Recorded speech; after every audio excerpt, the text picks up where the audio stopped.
ladies and gentlemen, in this iconic family, with whom I've enjoyed now 4 generations of a friendship. Jesse Louis Jackson and I attended rival high schools. He up at Sterling in Greenville, I at Mather Academy in Camden.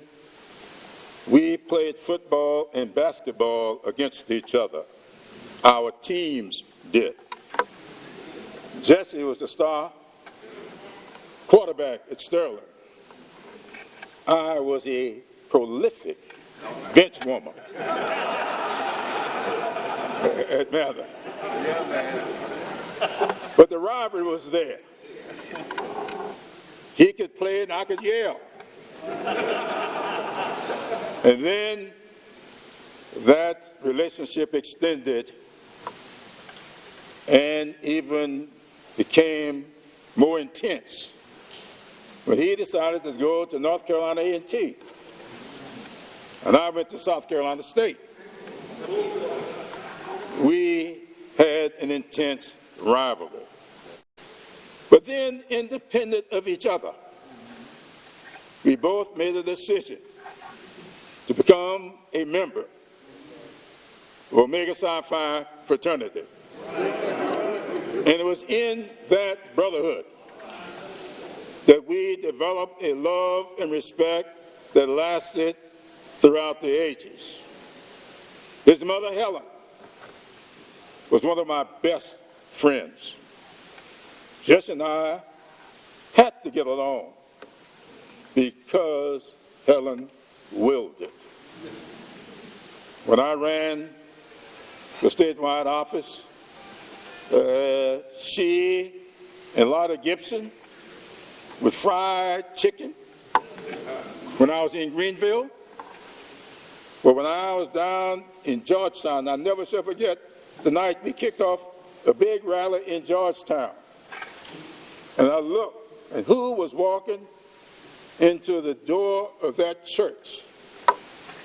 But Helen and Lotta Gibson had driven all the way from Greenville to Georgetown to help me launch my political career. I had no way of knowing that I would live to serve in Congress with their grandsons. And our children would develop a friendship. When I walked over to speak to Jesse Jr. just a few minutes ago, he says, I've been talking with Mignon, my eldest.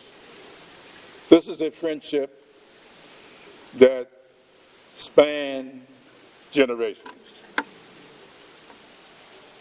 I opened the program 2 nights ago,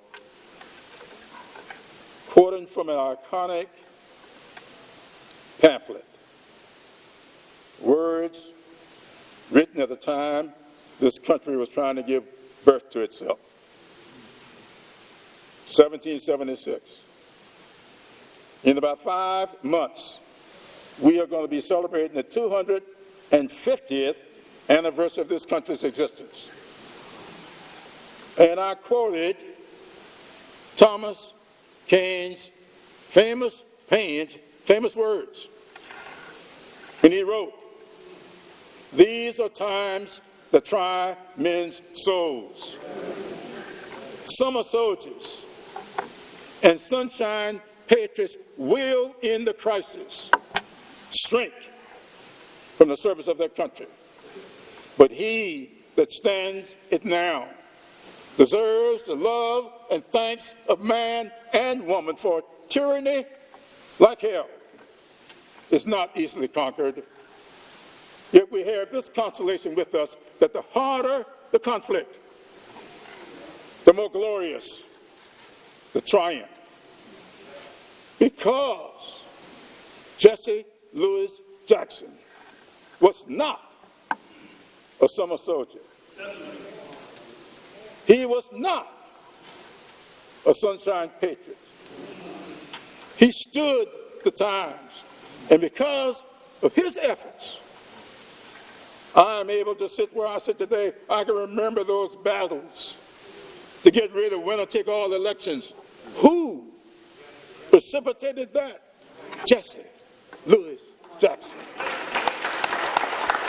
And I don't care what anybody may say to the contrary. Were it not for proportional voting in our primaries, Barack Obama never would have gotten the nomination to be president of the United States of America.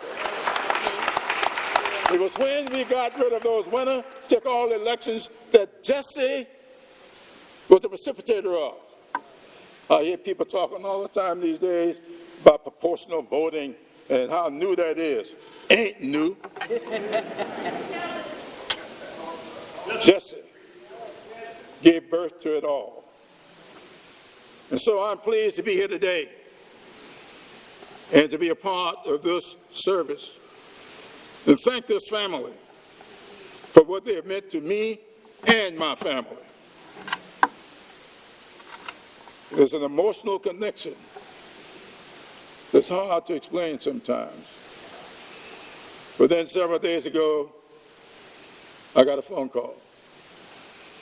I was just about to step into a breakfast. I didn't recognize the number because he wasn't using his phone. But something told me to answer that call. And it was Andy Young telling me that his condition would not allow him to withstand going to Chicago, but he wanted to come here to South Carolina today to be a part of this. And I told him, Andy, I'm almost 10 years your junior. And so I know what it is not to be able to withstand crowds and cold weather anymore. Come on over to South Carolina and I will yield you the balance of my time if I have not used it all.